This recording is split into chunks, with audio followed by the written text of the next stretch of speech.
Shalom Pak Bambang, saya mau izin bertanya. Benarkah Alkitab sudah direvisi? Mohon pencerahannya. Yang diterjemahkan itu direvisi, itu betul lah. Bahasa Indonesia zaman VOC lain dengan bahasa Indonesia sekarang. Coba Anda sekali-kali datang ke Malang ya.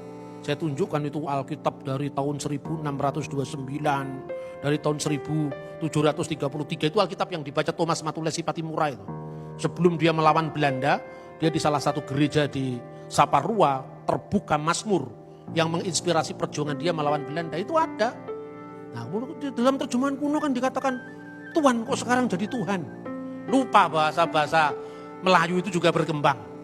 Saya sering ditanya begitu tuh kemudian ya, karena bacaan saya itu kan relatif banyak ya. Jadi kalau ditanya-tanya begitu kan dari satu literatur ke literatur lain kan mudah sekali beloknya saya. Saya bilang begini, coba kamu buktikan kapan kata Tuhan mulai dipakai dalam bahasa Indonesia. Bingung dia. Loh kenapa Pak? Loh kata Tuhan itu memang berasal dari kata tuan. Tuan segala tuan itu menjadi Tuhan. Perkembangan antara bahasa Melayu yang ada di Riau, Melayu di Semenanjung, Melayu di Kalimantan, bahasa Melayu yang dipakai di wilayah lain itu beda satu sama lain. Sampai hari ini pun beda. Makanya kalau Anda pergi ke Medan, ayo kita tengok dia. Kalau Anda ngomong tengok di sini menengok orang sakit. Tapi kalau Anda mengatakan mari kita lihat dia, hanya melihat sekilas, tidak menjenguk. Itu antara Medan dengan Jakarta aja beda. Makanya lembaga Alkitab itu harus menyatukan terjemahan yang bisa dipakai oleh seluruh pengguna bahasa Indonesia. Dulu diterjemahkan putra untuk kata Yesus sebagai putra Allah, ya. Bardi Allaha atau Ben Elohim diterjemahkan putra Allah. Bagi orang Jawa rasanya pas ya. Masa kalau anak isopo, anak pitik, anak macan itu kan. Tapi kalau nggak ada kan putranya macan. Bahasa Jawa, putranipun singo menika mboten ada. Anake singo kan itu kan. Putranipun kucing kan nggak ada kan. Yang ada anake kucing, anake singo kan itu kan. Tapi kalau putranya Den Bei kan menika putranipun Den Bei kan itu kan. Jadi kata putra lebih respect, lebih hormat. Tapi kalau kata putra dipakai dalam bahasa Indonesia, orang di luar Jawa tidak bisa ngerti. Pertama, kelemahan kedua, kata putra itu berkelamin karena untuk laki-laki. Bagaimana ketika anak-anak Allah nggak bisa diterjemahkan? Masa putra putri Allah? Kami putra putri Indonesia, masa begitu? Padahal teks satunya cuma satu saja di situ, makanya bergumul berat dalam terjemahan. Itu bukan hanya bahasanya Alkitab, Quran juga begitu, Weda juga begitu. Makanya kita perlu paham teks aslinya. Nah, kata tuan itu dulu artinya memang tuan.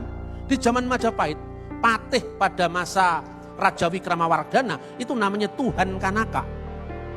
Itu artinya Lord biasa, Tuhan Kanaka. Tapi kemudian seiring dengan perjalanan waktu, baca bukunya Profesor Muhammad Yamin yang meneliti prasasti-prasasti Indonesia kuno.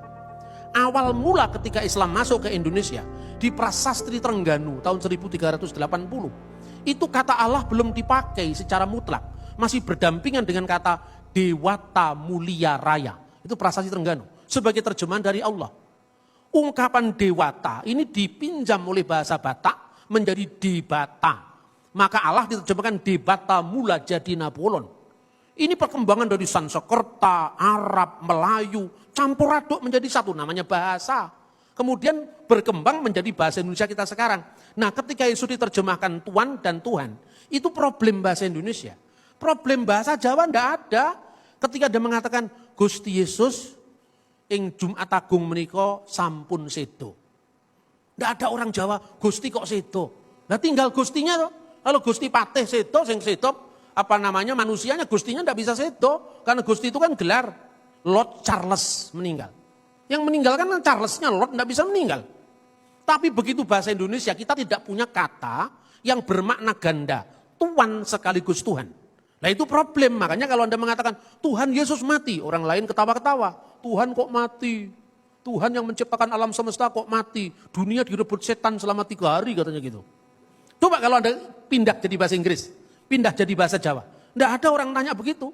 Karena kata Gusti bermakna ganda baik Tuan maupun Tuhan, tergantung konteksnya apa. Kalau itu Gusti dalam makna Gusti Pangeran Diponegoro ya yang perang Diponegoro 1825 sampai 1830. Tapi kalau Gusti Allah yaitu Allah Subhanahu wa taala dalam pandangan Islam. Tapi kalau Gusti Pangeran itu seto maksudnya manusianya, tidak pernah Gusti Allah seto gitu loh. Tapi kalau dalam bahasa Indonesia karena keterbatasan penggunaan kata Tuhan dan Tuhan, maka jadi masalah. Jadi saya tegaskan, ketika Yesus disebut Allah sama sekali tidak bicara tentang kemanusiaannya. Tapi bicara tentang firman Allah yang adalah Allah. Ketika kita bicara tentang Yesus sebagai Tuhan, itu kemanusiaannya justru yang disebut Tuhan itu. Jadi Tuhan di sini agak beda dengan pandangan dengan bahasa Indonesia umat Islam. Tiada Tuhan selain Allah, beda. Kalau dalam bahasa Arab kan la ilaha illallah, tidak ada ilah kecuali Allah. Kalau di Kristen kata Tuhan itu maknanya spesifik untuk kurios yang bermakna ganda, baik Tuhan maupun Tuhan. Nah kalau dalam Islam itu terhadap konteksnya. Kalau orang Islam Jawa ketika mengatakan Gusti Allah ya Tuhan Allah.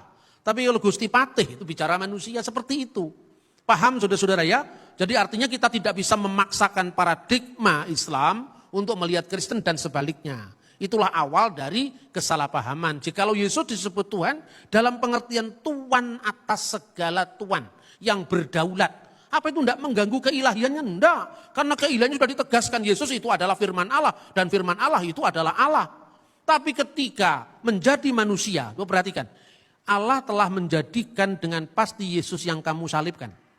Yesus yang kamu salibkan berarti kan kemanusiaannya toh. Yang bisa mati toh sebagai Tuhan dan Kristus. Setelah kebangkitannya dia disebut Tuhan atas segala Tuhan. Karena kuasa baik di surga maupun di bumi telah dilimpahkan kepadaku. Tapi ketika perempuan Samaria belum mengenal identitas Yesus, pasti dia mengatakan, nenek moyang kami menyembah Tuhan di sini. Tapi nenek moyang kurios, Tuhan. Bukan Tuhan di sini. Makanya dalam lembaga Alkitab, ya Alkitab Bahasa Indonesia TP, terjemahan baru edisi 2, 1998, dari nyatalah padaku bahwa Tuhan adalah seorang nabi, sekarang sudah disempurnakan terjemahannya, nyatalah padaku bahwa Tuhanlah seorang nabi. Ini tidak mengganggu ketuhanan Yesus, karena apa? Ketika perempuan Samaria mengenal Yesus di perigi Yakub, dia belum bangkit sang Mesias. Dia belum tahu bahwa Yesus itu bukan sekedar Tuhan, tapi Tuhan atas segala Tuhan, yaitu Tuhan. Maka ungkapan yang disampaikan Thomas ketika mengatakan kurios mou ke hoteos mou, my Lord and my God.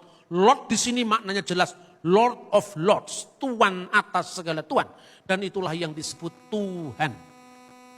Memang tidak mudah, tetapi ketika kita terus menggali kebenaran firman Tuhan, semuanya akan tuntas. Sebab siapa yang mencari pasti akan diberi. Siapa yang meminta pasti akan mendapat. Siapa yang mengetuk pintu pasti pintu dibukakan. Maka kita harus setia kepada kebenaran firman Tuhan. Tuhan memberkati kita dan firman-Nya terus melengkapi kita untuk iman percaya kita dalam mengiring Yesus Kristus juru selamat kita. Amin. Oke Pak Bambang, penjelasan Anda sangat mencerahkan dan menguatkan iman kami. Terima kasih, Tuhan Yesus memberkati.